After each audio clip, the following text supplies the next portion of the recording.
Because what you had on one side was a person in this trans alliance community that probably spends a lot of time with people that experience gender dysphoria, but is not investing a lot of time thinking about the logical inconsistencies of the ideology. Then you've got someone on the other side of the fence focusing all their mental energies on the logical inconsistencies, while probably not having a single friendship with the person who identifies as trans. Right. And as a result, all they're doing is talking past each other. And so what we've got to do is kind of put the guns down for a little bit and enter into dialogue of like, okay, tell me about your experience. Like, help me to understand where you're coming from on this. So you don't think that I hate you because I might disagree with you on some of this. But until we can sit down and have a coffee and share our lives with these people, this rhetoric will prevail of we just hate each other, which I really don't think is true.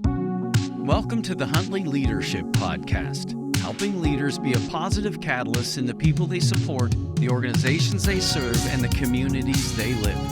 This podcast will make you think, laugh, and grit your teeth with new determination to make your parish or business a place of transformation, passion, and purpose.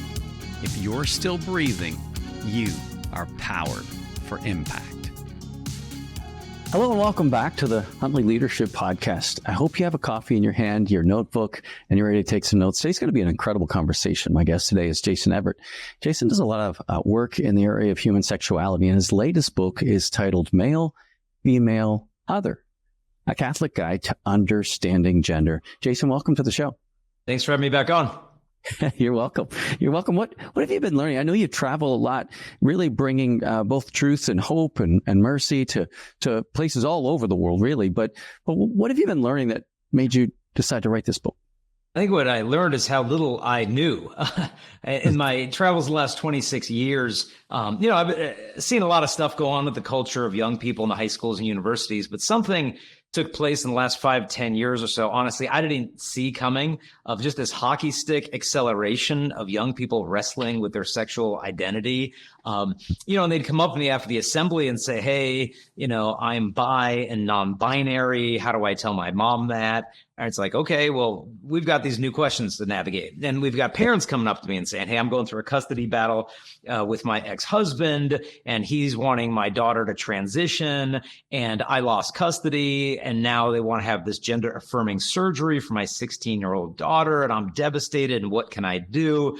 Priest coming up to me of just like, okay, I don't know how to really pastorally address this whole gender fluid, non-binary thing. I mean, I went to seminary. They didn't talk to us about this stuff. So everybody kind of scrambling for looking for answers of what does it mean to be human, and how do we offer our young people and parents and educators a response to this whole question on gender that has plenty of clarity, but at the same time, charity. Like, how do we balance those things instead of just dismissing it or just trying to disprove it of this non-binary, trans woman, gender fluid nonsense? It's either XX or XY.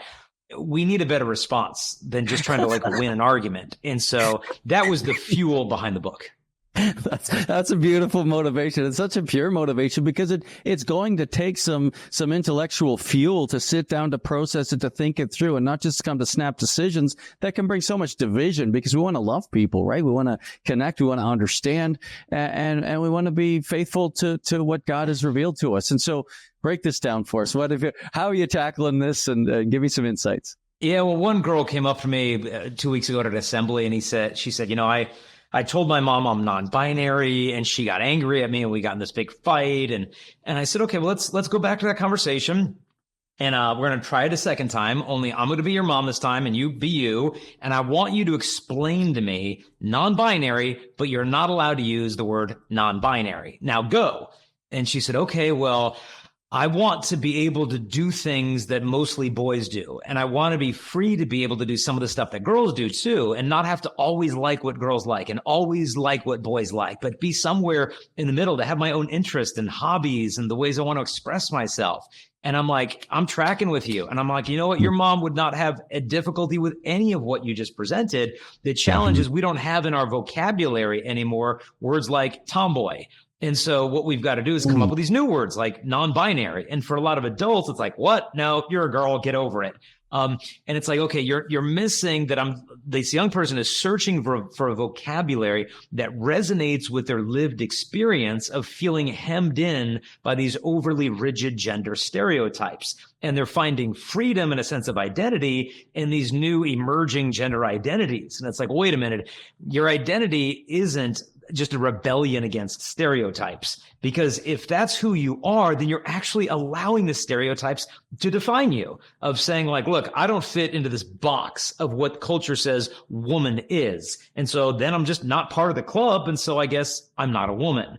It's like, you realize how much power we're giving to stereotypes, of letting them dictate to us our own sexual identity. And so I just gently walk the girl through all of this and just say, hey, next time you revisit this conversation with your mom, don't try to die on that hill of the word non-binary. Try to share with her your heart of when you started feeling this and what it's like. And I'll bet you your mom's going to hear that. And she's going to listen to you and not just try to disprove you or dismiss you. So we need these tools as young people, educators, and parents to navigate through these difficult questions of sexual identity without compromising the truth who God created us to be as male and female. Wow. That's so helpful. I never thought about it as simple a term as we're struggling for a language. We're struggling for a vocabulary to help express what we're experiencing. And I think in many ways, and please push back, culture's giving us a set of vocabulary. And it's like, okay, well, I don't want to choose that one. So I guess I'll choose this one. So Yeah. And it's mystifying for people kind of on the outside of this whole experience. There was a university in England, the University of Essex, I think it was, that in their trans alliance community or whatever on campus announced that there's actually an infinite number of genders. And so some guy on the internet reached out and he's like, oh, I was wondering if you could email me that list you have of the infinite list of genders. And they emailed him back with like a list of 24. And he said, well, if there's an infinite number, you can surely do better than 24. Come on, how about a list of just 500 to get this started? And they said, look, well, you can't list them all because some are unknown or unrecognized. And he said, well, then how can you count them if they're unknown? He said, might I suggest the reason you can't furnish your list of an infinite number of genders is because it would take you forever to write the list. And even if you could write it down, the entire universe could not contain it, even if you used really tiny font. And it's like, okay, did he win the argument? Hands down, he won.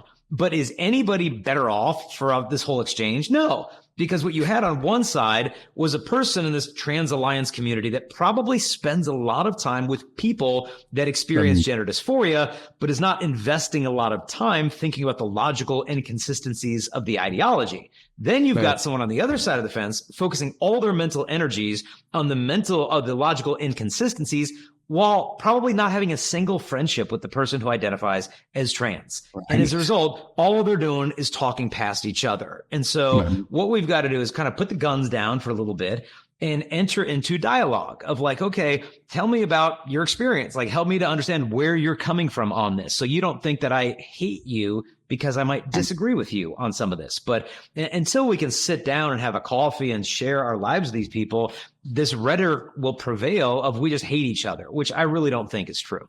No, I don't think that's true either. I do find it confusing. Like growing up, I'm 54. I have to think about that for a second. And that it just wasn't much of an issue. You know, as I was getting ready to talk to you today, I was thinking, wait a minute, I remember being 16 and there was a fella who lived in a house and every now and again you'd see him on the streets wearing a skirt and high heels and he was clearly a man. And I remember that was the only person, and everybody in Halifax knew him. It was like, oh, that's that guy. And so there it was, I guess. But it really wasn't anything I would have had to deal with or see growing up. And so watching my kids who are in their early 20s, you know, going through junior high and high school with them, it was an issue. And I thought, wow, okay. Like I wasn't really equipped to handle it. I wasn't really equipped to have conversations about it. I didn't understand it. I couldn't relate to it. Yeah, no, I mean, I remember a similar thing. This is probably 20, 25 years ago when I first moved to San Diego. There was this guy that would kind of roam the streets of La Jolla in a dress with his shopping cart. And everybody's like, oh, you know, there's that guy. And like, do you know who that, well, like, what's his story? And I heard someone say, yeah, I heard his like mom died or something. And, you know, and that's all we knew about the guy. There wasn't like, well, maybe I should go see if he wants to have coffee. Like maybe I should enter actually try to enter into this human being's life instead of kind of seeing him as this almost like a leper. Like, okay, he goes on that side of the street, we go on that side of the street. It's like, that's not how Christ would have engaged these people. The challenge is there's often a lot of stuff going on in these individuals' lives beyond simply expressing their identity in a gender non-conforming way. There's a lot of stuff going on. In fact, there was a gender clinic in the United Kingdom that was actually recently shut down because they were not really helping the young people as they should, that did one audit of the young people coming in who are seeking gender affirmative transitional care. And what they found is they looked at 125 of these young people and found out that 98% of them had coexisting mental health challenges, whether it was autism, obsessive compulsive disorder, anxiety disorders, depression, a history of trauma, family abuse, all these other things going on. But what this clinic would do is flatten all these layers of complexity into one diagnosis, trans, which means there's really only one treatment pathway, which is transition. They didn't have the staffing to be able to help these young people look at this almost constellation of mental health challenges, but rather would tell these young people that the body is the problem. So if we can just use the body almost like this false target of intervention, then you're going to have a sense of control over your life and these problems will go away. But then the surgeries are over, the anesthesia wears off, the surgical dressings are removed, and the young people look at their body and realize that none of their problems have gone away. They've just created new ones. Wow. It's interesting. I have somebody I know who every time they get a cold, they think they need an antibiotic. And so they go to the doctor and say, I need an antibiotic. And God bless the doctors. I think they give it to them most of the time, knowing full well Good they business. shouldn't, right? Because it's not helpful. Builds up resistance and everything else. But I guess the bottom line is he's not going in saying, here are my symptoms. How can I help? He's going in saying, this is the solution. And it seems to me, and again, I'd love your feedback because I do not know. But the people are going in saying, I need whatever, like this is who I am. Therefore, this is what I need. They're not asking for help or they're not asking for a diagnosis. They're asking for, I don't know. Yeah. Yeah. This is really the only field of medicine where they're letting children kind of lead the way of like, well, I'm 13, I'm trans and I want puberty blockers, cross-sex hormones and a double mastectomy. It's like, okay, well, you wouldn't let the kid diagnose themselves with basically anything else at the age of 13. Yeah. But here they're like, well, we have to affirm.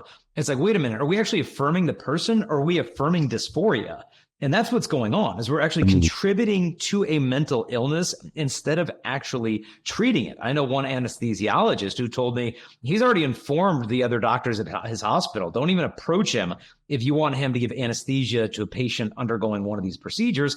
Because he said, I've already seen the medical charts. I've seen all the comorbidities going on in their lives. In fact, I remember at this gender clinic over in the United Kingdom, 35 of their psychologists quit because they were not being allowed to address these deeper concerns. One of the psychiatrists who was treating patients who are adults who had already had these surgeries and they still needed continued mental health assistance.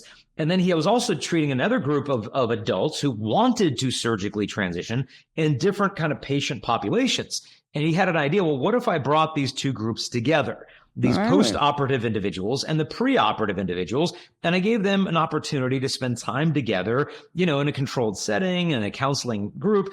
And he said, once I did that, a fascinating thing happened. 98% of the adults who previously said they wanted to surgically transition decided they no longer wanted surgery after having talked to those who pursued that path as a form of resolution to their dysphoria.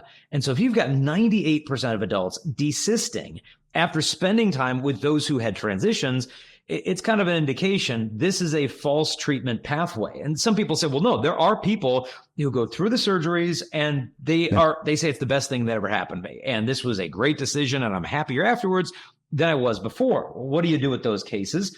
Well, it's almost like having an individual who experiences, a body dysmorphia of like an eating disorder of like, I'm 85 pounds, but I think I'm fat. Could I relieve that person's dysphoria by giving them diet pills and liposuction? Probably. I could make them feel a little better for a while, but does that mean that that's the right treatment pathway for anyone who's dysphoric about their weight? And so we've got to really look, there's more going on here than just your body is the problems and your feelings reveal reality. No, oftentimes our feelings mislead us into thinking that if I can just do this to my body, then the problem is going to go away. And the research backs this up. They show that within 10 years after these surgeries, these individuals' suicide rates climb to 19 times higher than the general population. And it's not because, oh, well, it's a transphobic culture out there. No, it's because 90% of people who commit suicide have a diagnosable mental health disorder. And hormones and surgery are not the way you treat that. Wow. So I used to be in the pharmaceutical industry, and I remember I used to have to read all kinds of white papers, and then you'd go in and you'd talk to the physicians, and you'd be presenting white papers and breaking it down and going back and forth. And half the time they'd say, I don't like that research. I don't buy it. And everything research, evidence-based. And what's the medical community saying now? Like, this just doesn't seem to jive with my experience as a salesman years ago in pharmaceuticals. When you just look at the drugs they're using, like Lupron, I mean, this is a puberty blocking drug that's actually given to chemically castrate male sex offenders, and they're giving it to 8-year-old kids so they don't go through the wrong puberty. It's like, well, wait a minute, this is being used off label. This has never been approved by the FDA as a puberty blocker. Sometimes it's being given to treat precocious puberty, where puberty is starting too early and they kind of want to block it until the right window of development happens. But it's never been used to stop puberty when it should be happening. Because if you don't undergo puberty when you should, that's a disease. It's called Kallmann syndrome. And so we're actually inducing a diseased state in children. And it doesn't just pause puberty, it pauses neurological development, it pauses bone development. We're now seeing cases of like 15-year-old kids who have osteoporosis like an 80-year-old, where their knuckles are breaking, their wrists are breaking, their ankles are breaking. And they're like, wow, I've broken 5 bones in the last year, and it never happened before I was on puberty blockers. What's going to shift the tide on this is the lawsuits, and they're already coming in, because you've got to understand, these pharmaceutical industries, obviously they have deep pockets. But once you reach a tipping point of lawsuits where the shareholders realize the liability of these lawsuits is outweighing the revenue we're generating from the pharmaceutical sales, then it's no longer worth it. Until that tipping point happens, the profitability is still there. And so we've got to understand this isn't just, oh, well, what's in the best interest of our gender nonconforming 13-year-olds? No, this is reaching the point of a multi-billion-dollar industry. I know of one woman who had gone through numerous surgeries, and she said, yeah, I just added up the bills of my surgeries so far, and it's over $1 million. That's for one individual. Now you multiply this out globally, and the numbers are staggering. Wow. And so let me just process this for a second. I was just thinking about a time when, I remember when Viagra came out. That was a failed drug that was supposed to help with blood pressure. Mm-hmm. And it didn't work. But what they noticed in the male patients, that they were having erections. It's like, wait a minute, it increased blood flow in the penis. So, okay, we have a solution to a disease that doesn't exist. And so they made up a disease called erectile dysfunction. They talked about it. They promoted the disease so that they could bring a solution to the disease, which, and so what I'm hearing you say is that you're not saying it explicitly, but is money driving a lot of what's happening here in terms of surgeries and medications and everything else? You think that's what's fueling some of this this sociology frenzy around dysphoria? I mean, without a doubt, there's a lot of factors that are fueling it. And to look at this, we need to think of it as almost like, okay, there's this big flowing flooded river that's just taking villages with it downstream. Where'd all this water come from? Well, I mean, you could have some melted snow caps and they're creating some of it. Maybe there was torrential rainfall upstream. Maybe there's a dam that's broken upstream. There's some underground streams that, springs that have burst forth. All of these things are going on. And so we've got pornography. We've got social media. We've got the pharmaceutical industry. We've got all these things flooding at the same time. And if you want to even go down the conspiracy rabbit hole of like the money that's behind this, the big pharma, the big tech, the big state, it's there. And it's scary stuff in terms of population control people behind this, because if you could just sterilize 1,000 people in 1 year, okay, do that for 10, 15 years. And now if each person typically reproduces 2 people and you start putting that out generationally, you will have eliminated like 1 million people within the span of a couple of generations only by sterilizing about 1,000 a year. I mean, the math is there, and you look at the people funding some of this stuff, very deep pockets who personally themselves identify as trans, and even, adult businessmen that have fetishes of dressing like women that are funding these things to, in a sense, kind of make it public that this type of thing is okay. Like, there's some really scary stuff when you actually start diving into it. Now, I'm not ready to say, well, that's the 100% cause of where this is coming from, because gender dysphoria is a real thing. I mean, we've got 4-year-old kids wrestling with their sexual identity that have never watched a TikTok video, that have not been influenced by the pharmaceutical industry, but they're living in this culture that if I'm wondering, I don't feel quite at home with the guys, and then I see these shows on TV and I see these ads on Instagram. When I get my cell phone at the age of 12, it's lighter fluid, creating this blaze that otherwise could have been put out quite simply. I remember when I was a little boy, I don't know what I was, first, second grade. As Star Wars was coming out, I had a crush on Princess Leia, and my parents were like, what do you want to be for Halloween? I'm like, I want to be Princess Leia. And my dad's like, we're just going to be a robot. I'm like, all right, robot's good. We'll go in that direction. But like, if I didn't know how to express that, that interest I had in this female figure without trying to embody that. And so if I grew up now, though, and I had like this progressive set of parents, like, oh, well, maybe our son is gender expansive, you could easily see how it could be taken down the wrong path. Oh, it's so funny you say that, because I remember Halloween myself. Like, we had no money, and so at Halloween, you were one of two things. You either wore your mother's clothes or you were a hobo. And we didn't think anything of it. Like, we just get in mom's closet, we'd all get dressed up, and we go with that bag and but it never crossed. But like you say, if it had progressive parents, oh, look at that guy, he likes to be a girl. No, I don't. I like candy. We're poor. So, not poor, but not a lot of money, We were I'll wear what I need to wear to get the Snickers. Yeah, that's crazy. So, Jason, you talk about that example, and what a beautiful role play you did with that lady, that young girl when you were at that conference. I just think that's so cool. Let's do that role play the other way. Like, as a parent, like your child's coming to you, and what do you say? Like, I think, but for the grace of God go I. Like, that could have happened to me. It hasn't, but it's what do you say? How do you help?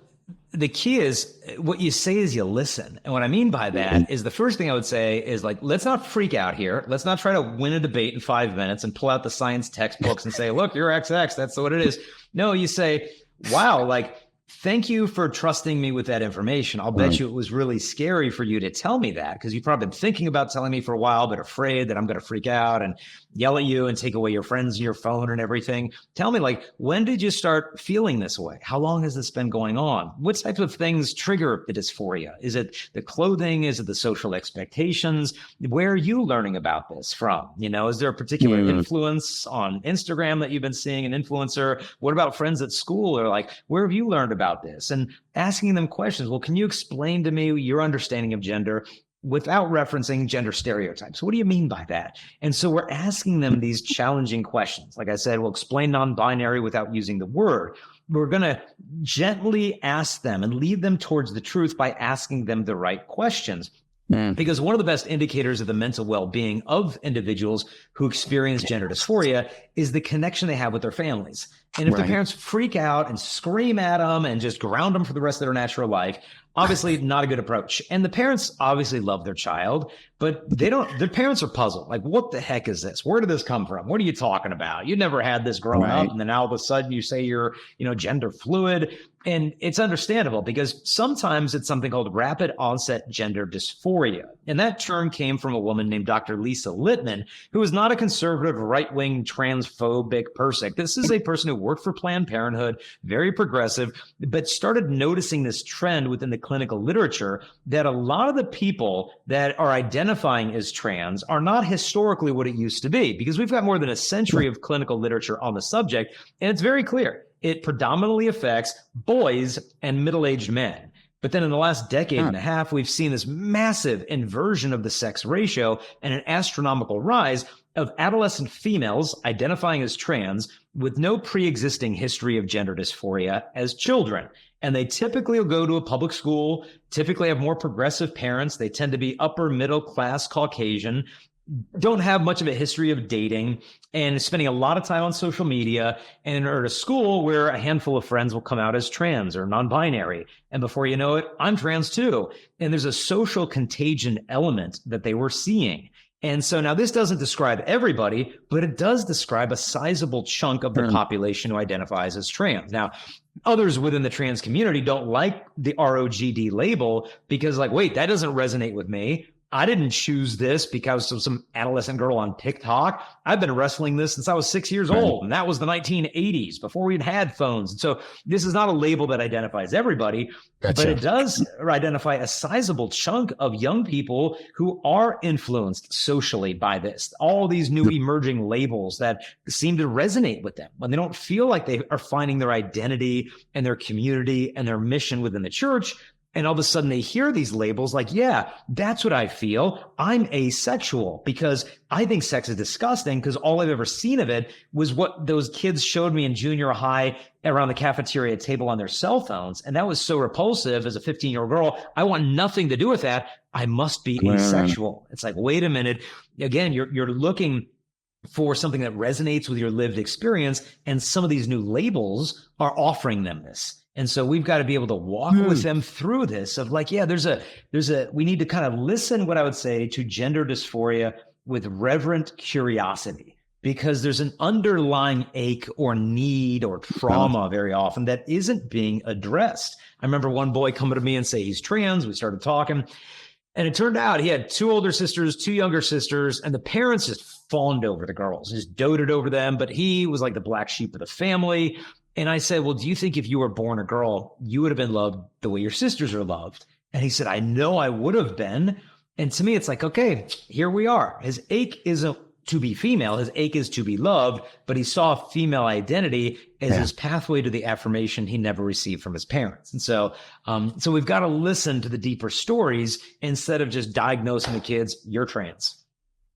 Wow. Man, Jason, there's a lot. I love the listening. When I was just talking to a lady just before you and I got on the phone, and she was saying that 94% of people live in an affirmation deficit.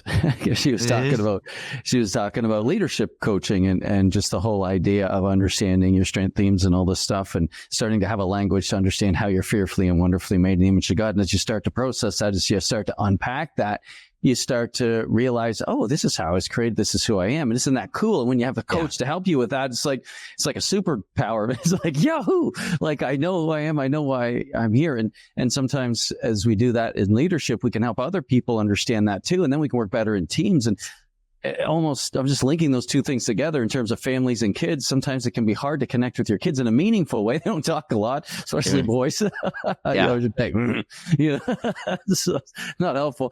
I don't know. There's a lot there. Like, where does God fit into that in terms of our identity? Because, I do a lot of work with parishes and pastors and dioceses, and, the church and the school is such a odd juxtaposition, because they want to collaborate, the heart's there, but it just doesn't happen. And so you have people growing up going to Catholic schools, but they're no more Catholic than their cat a lot of times. And so, so they have this confusion though, because they probably think they are, because they went to a Catholic school. And I mean, I don't know. I find that whole thing confusing. But where does God fit in for those people? Like, how does a parent help them? Yeah, I mean, a couple of thoughts there. I mean, one, in terms of affirmation, I remember reading a book back in college that one of our professors assigned to the class called it was called Healing the Unaffirmed, Recognizing Deprivation Neurosis. And this was a title given by a couple of doctors, Barr and Trua, that talked about if we don't receive the developmentally necessary level of human affirmation, we typically remain at the developmental age at which that was deprived of us. And so if you've got a kid that really wasn't affirmed beyond like a 4-year-old from his mother, from his father, from his environment, he might progress to be a 28-year-old man, but affectively, emotionally, in many respects, he remains stunted in his development, where we're seeing these labile emotional reactions, where it's just this childish ups and downs, temper tantrums in a grown man that you shouldn't see. And their proposal was that he really wasn't given the necessary level of affirmation growing up. And so he remained emotionally stunted. And so this goes for everybody, not just a gender, people wrestling with gender dysphoria. We all wrestle with this, I think, to some extent.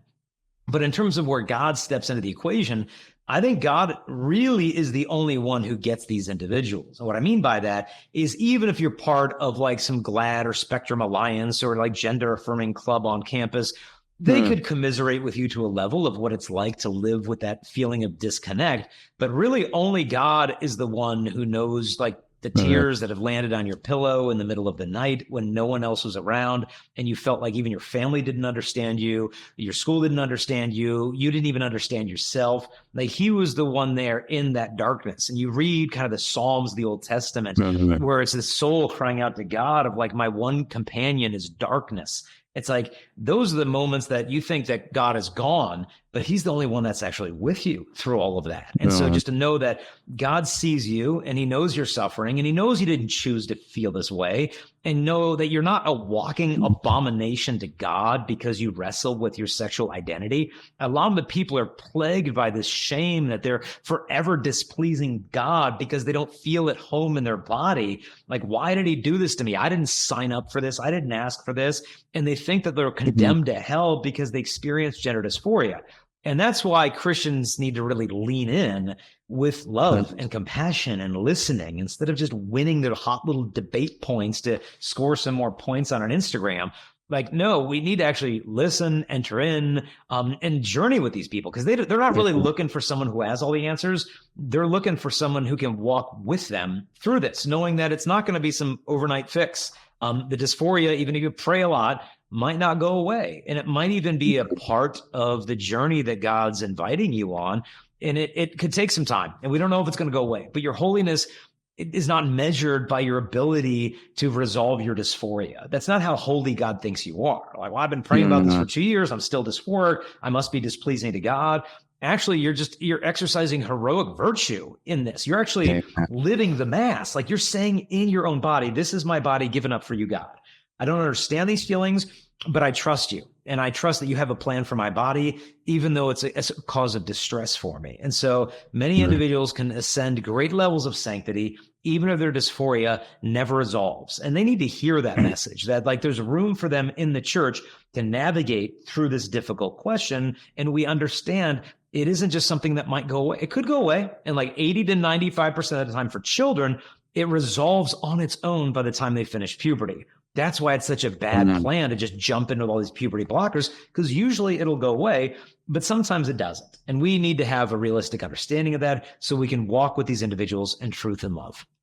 Yeah, that's so cool. I remember the whole, Job was crying out to God and just, he didn't have a lot of good things to say. He wasn't real happy with God and his plight in life. And, and God was praising him to his friends. Like this is the guy, like, because he was taking it to God. Like even his dissatisfaction, his frustration, he was taking it to God. He was living a life of prayer. It doesn't always have to be, everything's going great. Isn't this wonderful? I just give you praise because my life is lovely. Like if you feel that way, enjoy it for 10 minutes. Something's probably going to hit you the next little while.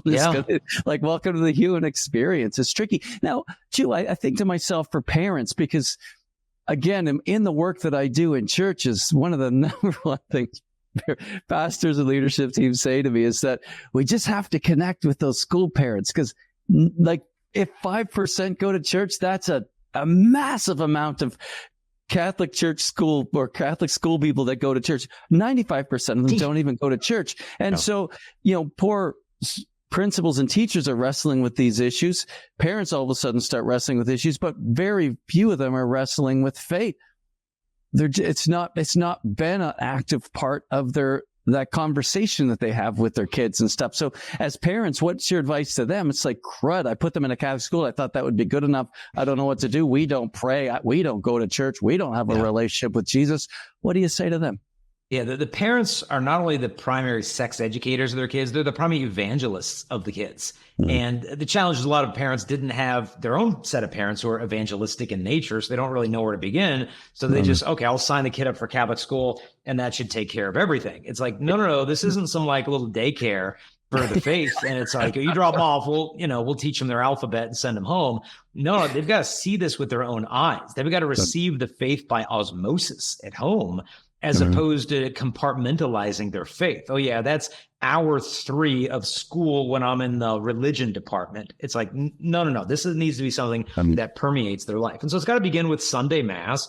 Grace before meals, great. Go to confession maybe once a month as a family if you're Catholic. If not Catholic, open up the scriptures to pray together, bedtime prayer, morning prayer, a little prayer on the way to school. You can get an app like the Hollow app that has some good prayers that the kids could listen to or the adults could listen to. Like, find ways to sanctify the family. And ultimately, it comes down to my own interior life. Like, I'm not going to be a better father to my sons than I am a son to the Father. If I don't know how to receive the love of God, how am I supposed to transmit that to my own children?